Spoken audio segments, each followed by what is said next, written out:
Well, nice to see you again, Colin and Percy. Well, recently we noticed the ghost of Winston Churchill's coming back and starting to haunt a few cinema screens. There have been two films on Winston Churchill in a single year.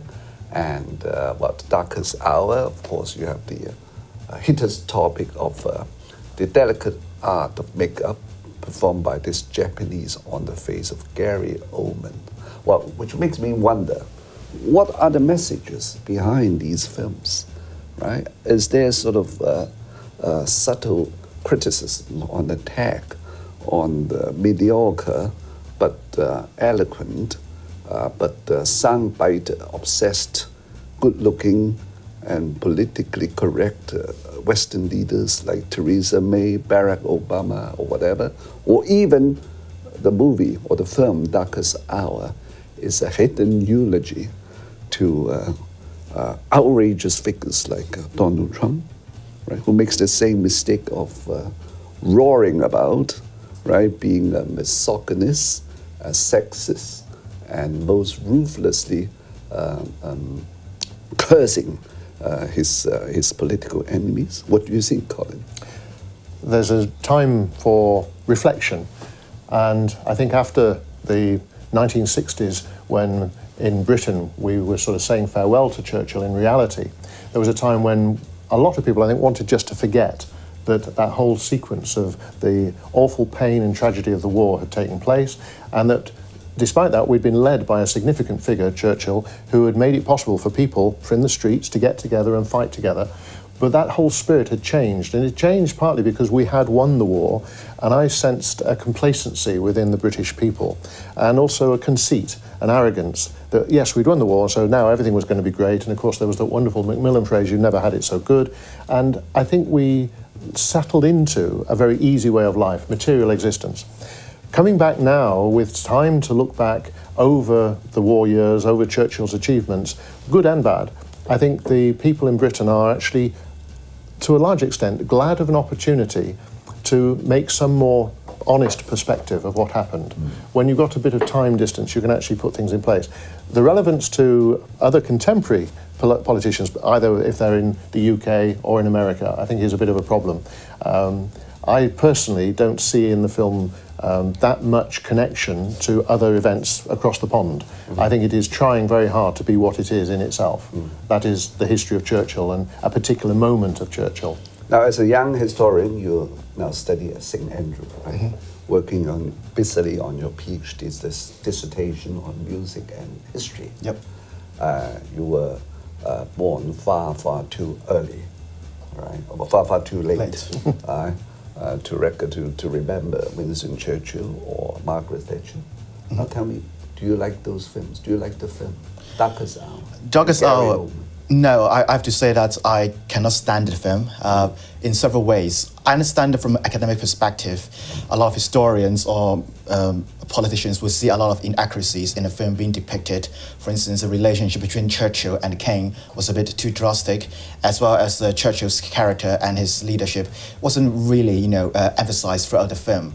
And I do feel that the film, there wasn't actually a message coming out of it, or I think it's a bit far-fetched to say that this film is actually suggesting a message or an innuendo of the modern society. I don't think so. I think it's just a weak attempt to portray Churchill and his hard work of leading Britain during the first year of the First World War, first 2 years of the First World War, 1940 to 42.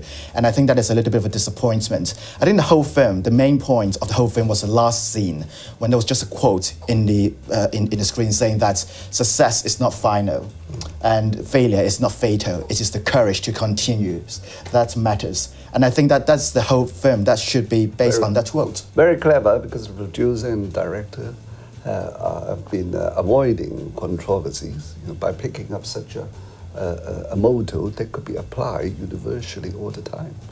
Indeed, yeah. And I think with a lot of things that Churchill has said, well reported, have actually become mottos of the time. There are things that inspired British life. But I'm quite sure that if you, for example, look at what Churchill wrote, the whole series of volumes that he wrote, tells us that he was quite intellectual, that he was quite learned, he was quite knowledgeable, he was quite considerate, he was very thorough, and he went into a lot of depth, and very hard-working. I don't think you could compare that level of achievement with any of the current politicians. But tell me, you are just from a British university campus, right? Mm-hmm. Are your peers not shouting about, or are your peers not talking about pulling down all these old imperialist statues like Winston Churchill or Cecil Rhodes or whatever? But don't forget what happened after the Second World War was won.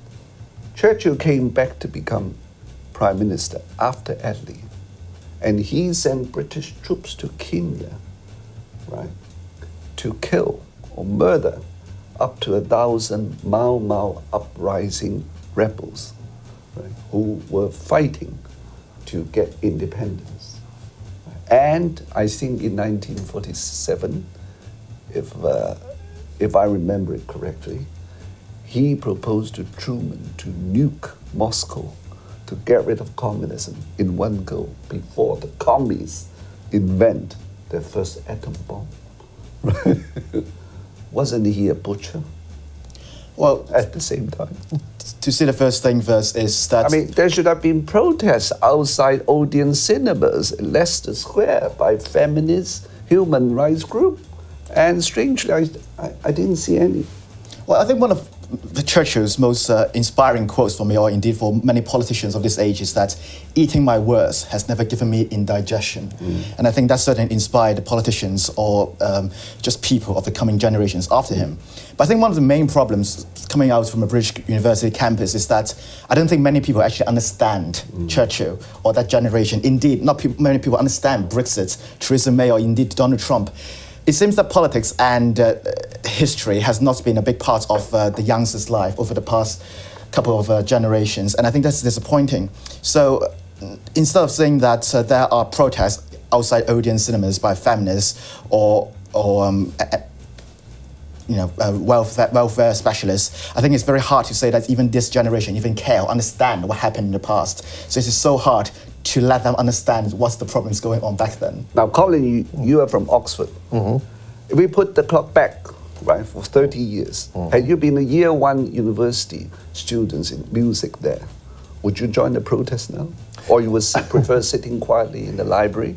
Well, I wouldn't necessarily have been sitting in the library, though I did spend some time there. I was not very drawn to protest. I'm not generally drawn to protest as a way of creating a difference. I could tell. I think one should talk with the people who are in power directly, rather than try and make a public show, which often does no good at all, just wastes a lot of effort and causes a lot of expense to be spared on the time of managing these people in the streets.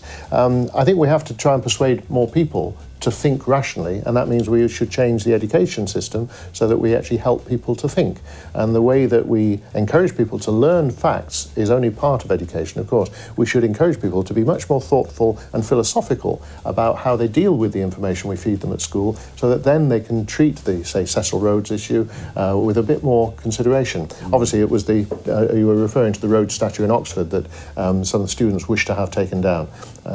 It's very interesting that it's possible to go back in history and find all sorts of people who probably should not have been treasured as historical figures the way they are now. That's appalling. The next statue to go would be Winston Churchill and then Queen Victoria, right?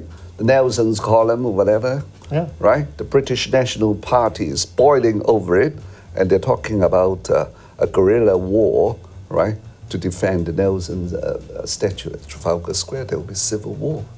Right, if radicalism like these are allowed to happen, right? Awful. So let's hope the world could get back to rationality, right? Including Britain. You say get back to, that assumes it had once had a rational period. I think so. I think so. At least in Oxford and Cambridge 50 years ago. But anyway, thanks for coming. Thank you. See you next time.